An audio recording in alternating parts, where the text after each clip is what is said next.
Honorable Speaker, you know, in my other capacity, I'm the SG of ODM, a party that has suffered the brunt of some of the things that Senator Cherargei is referring to.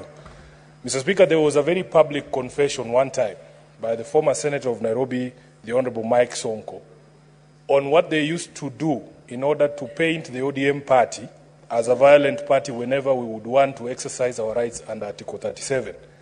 And Mr. Speaker, he revealed then this culture of people hiring goons in order to disrupt peaceful protests, or even to paint the peaceful protests as anything other than peaceful protest. I was very alarmed, Honorable Speaker, to see the scenes in Kapsabet. I saw the same scenes in Kakamega, and I have seen the same scenes here in Nairobi. Honorable Speaker, it is very worrying. I do not understand why you need to interfere with anybody's peaceful protest. There are 7 days in a week.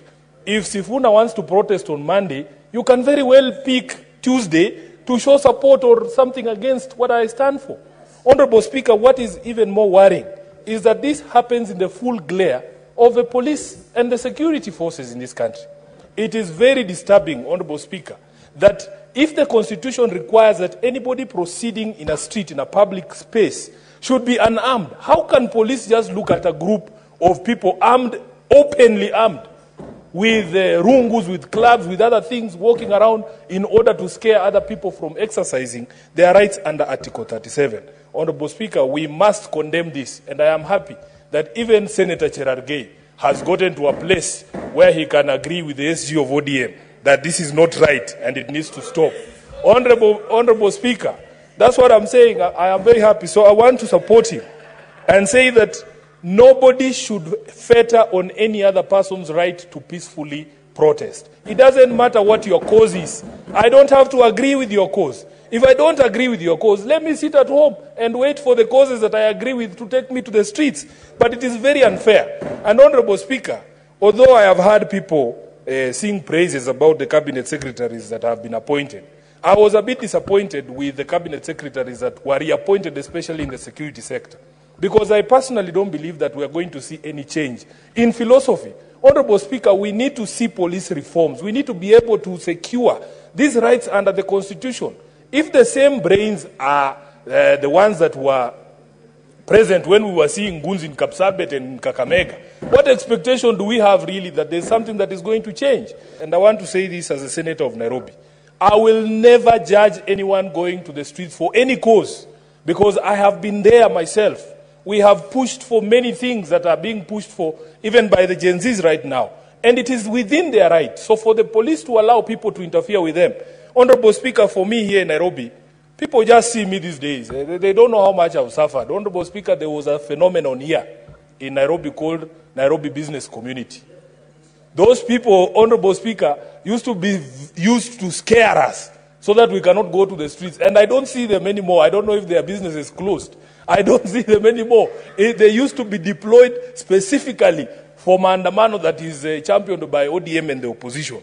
Honorable Speaker, we even saw sometimes you would hire a ground like Uhuru Park, and then a conflict arises out of nowhere. You hear there was supposed to be a crusade here by some obscure bishop, just so that you do not have that meeting at that particular point. So, as a staunch defender of the rights under Article 37, I want to fully associate myself with the statement that has been sought, and we need to bring those security chiefs here, especially the CS, the reinvented CS for security, internal security. I want to hear him tell us what he's going to do about this specter of people mobilizing goons in order to dissuade other people from participating in peaceful protests. Lastly, Honorable Speaker, on the statement that has been sought by Senator Crystal Asige, I do not know what Kenyans expected, because the output is as good as the input. The truth of the matter is that we are a country on the we are on a downward trajectory when it comes to everything to do with sports in this country, because we have not invested in sports, Honorable Speaker.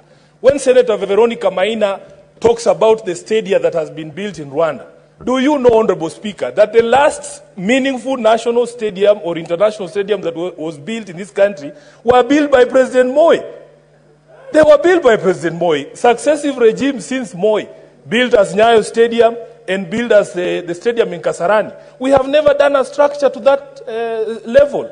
Honorable Speaker, just a few months ago, I was here on this floor complaining that we football fans missed a critical fixture between Harambee Stars and the African champions Cote d'Ivoire because it had to be played in Malawi. It was very embarrassing, Honorable Speaker. Honorable Speaker, this afternoon before I came to the House, I was watching the final of the national secondary schools soccer game between Highway Secondary and my alma mater, Musingu High School. Of course, I was very conflicted because I am the senator of Nairobi, but I also went to Musingu High School, and I want to congratulate Highway for their victory. I will be going to the school to see them later, Honorable Speaker. But the thing that I noticed from this year's games and even last year's games that were in Kakamega is that there is a yearning for sports in this country, and there is excellence in the grassroots. Buhungu Stadium last year hosted these games, and it was packed to the brim. The same as Gusii Stadium during this year's games. What is it that happens between talent at the grassroots and them being able to make it all the way to the national stage and even international stage? You had the story of the runner from Makueni, Honorable Speaker. We have frustrated our own people, and I cannot begrudge anybody who will want to go and look for opportunity elsewhere for as long as you are able to express your talent. I want to beg members of this House, I have sponsored a motion, a bill, to amend the Sports Act, because the Sports Act, Honorable Speaker, initially was supposed to bring some sort of cure to some of the problems we have identified. We were supposed to build academies in all the constituencies to support sporting activities at that level. It has never been done, because immediately those who were in power then saw how much money was actually being realized in the sports fund out of sports betting, Honorable Speaker. They decided to introduce things that have nothing to do with sports. On application of the fund, they introduced this thing of using money for universal health care. Honorable Speaker, that is where the problem is. I have sponsored an amendment. It was read for the first time here yesterday, Honorable Speaker, to the Sports Act, that each county must set aside at least 1% of the money this Senate gives them to support registered sporting associations.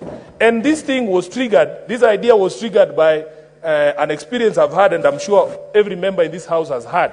Every time the Nairobi Boxing Association has a tournament in Kirinyaga, in Vihiga, they come to my office asking me to support them with mundane things such as just transport to the venue. They have no money to hire training halls. They have no money to pay referees. So we want at least 1% of the money that this Senate sends to be set aside to support these sporting associations, because we believe that at that particular level, Honorable Speaker, we should be able to support them so that they come up. And lastly, Honorable Speaker, I think if we don't deal with the question of corruption and favoritism in even selection of the national teams, I think we are doing this country a disservice. You go and watch these games at the grassroots, you watch grassroots football, you watch the high school games, you can see a player, a midfielder who can receive a pass, put his head up, look for somewhere to pass a ball, and that person just disappears within the system. You go to Nyayo Stadium to watch Harambee Stars and you're wondering, a guy cannot even make one pass, Honorable Speaker, and is playing for Harambee Stars. We used to have very low standards when we used to go to Nyayo Stadium. We would say, we don't want to score. Can we just see 3 good passes and go home happy? Honorable Speaker, the bar has been set so low. So we need to see what is it that happens when these national coaches are selecting people. There is allegations of favoritism. And the most frustrating thing is you cannot even touch the management of football in this country. Because immediately we say we want to disband FKF and have fresh elections. They run to their daddy in Switzerland. Honorable Speaker, you get a call from Switzerland telling you, if you interfere with the current management, we are going to ban Kenya for X number of years. It is very frustrating for us, especially soccer fans who know there is talent in this country that just goes to waste. I thank you, Honorable Speaker, for allowing me to comment.